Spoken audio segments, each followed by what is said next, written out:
Halawatha police වසමේ දැදුරුවේ දියලෑමට ගිය ළමුන් 3 දෙනෙකු ඇතුළු පුද්ගලින් 5 දෙනෙකු දියේ ගිලී මිය ගොස් තිබෙනවා.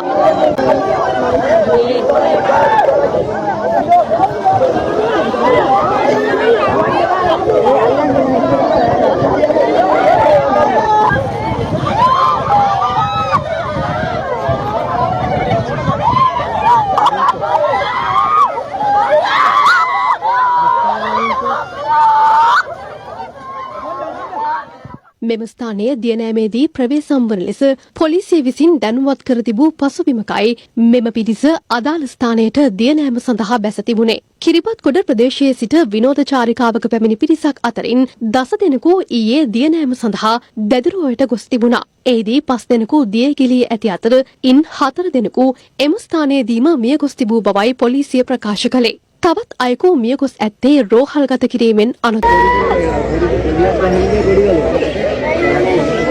වයස අවුරුදු 12, 16, 19 සහ 27 වන විහේ පසු වූ මාකුල සහ ග්‍රෑන්ඩ් පාස් ප්‍රදේශවල පදිංචිකරුවන් 5 දෙනෙකුයි එලෙස මිය ගොස් ඇත්තේ.